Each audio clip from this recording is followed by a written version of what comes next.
কুফা নগরীতে এক নাস্তিক ছিল, উল্লুকা পাঠা।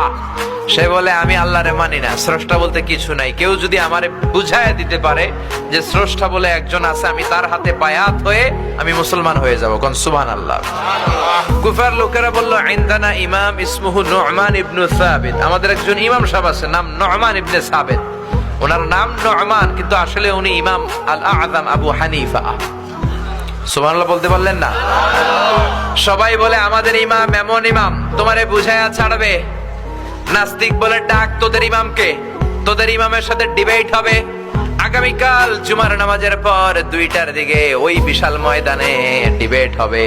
হাজার হাজার মানুষ তর্ক দেখার জন্য এসেছে। ইমাম আযম আবু হানিফা আল্লাহর পক্ষে, আর নাস্তিক হলো আল্লাহর বিপক্ষে, ঠিক কি না? হাজার হাজার মানুষ দেখতে এসেছে, দেখি কে জিতে যায়।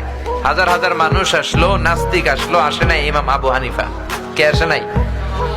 2টা বাজে আসে নাই, 2:30 বাজে আসে না, 3টা আসে না, উনি আসছে 4টার দিকে। 2 ঘন্টা লেট, 2 hours লেট অলরেডি। কয় ঘন্টা লেট? আসার পরে নাস্তিক বলে, এ কেমন ইমাম যার সময়ের জ্ঞান নাই, এর সাথে আমার কোনো তর্ক নাই। ইমাম আবু হানিফা বলে, ইনদি উযর, আমার কথা আছে, আই হ্যাভ এক্সকিউজ। কি এক্সকিউজ? সাইয়েদনা ইমাম আবু হানিফা বললেন, আমি ঘর থেকে বেরোলাম, প্রতিদিন নদী পার হয়ে আমরা আসি। আজকে ঘর থেকে বেরোয় দেখি নদীর সামনে নৌকা নাই, রাস্তায় কোনো মানুষ নাই, কেউ নাই। আমি হেঁটে হেঁটে নদীর কাছে যেয়ে দেখি নদীর পাশে বিশাল বড় গাছ। হঠাৎ দেখলাম এমনি এমনি গাছটা 2 ভাগ হয়ে গেল।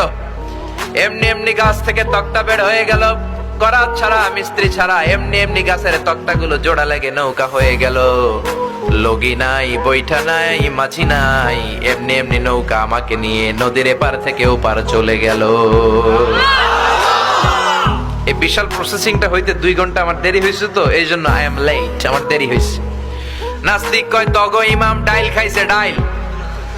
অথবা গত রাতে ঘুম হয় নাই, পাগলের মতো আবল তাবল বকে, প্রলাপ বকে। সাইয়েদনা ইমাম আবু হানিফা বললেন, এই কথা বলেন কেন? নাস্তিক বলে, করাত ছাড়া গাছ কাটা যায় নাকি? এমনি এমনি গাছ কেটে যায় নাকি? এমনি এমনি তক্তা বেরোয় নাকি?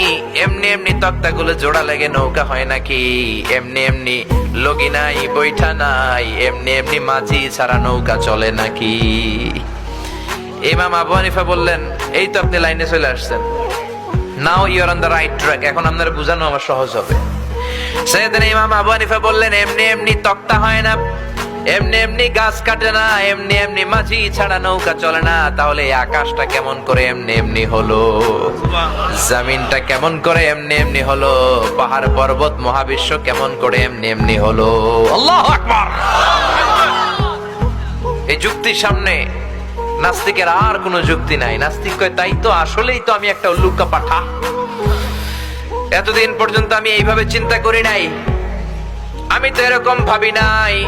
ও নু'মান ইবনে সাবিত, ইমাম, আসলে আপনি বড় ইমাম, আর আমি তর্কে জড়াতে চাই না। আপনার হাত দেন, আমি আপনার কাছে বায়াত হলাম, আর আমারে আপনি পড়িয়ে দেন লা ইলাহা ইল্লাল্লাহু মুহাম্মাদুর রাসূলুল্লাহ সাল্লাল্লাহু আলাইহি ওয়াসাল্লাম। নাস্তিকদের জন্য এরকম সুন্দর সুন্দর ডোজ এই সূরার ভেতরে দিয়েছে কে?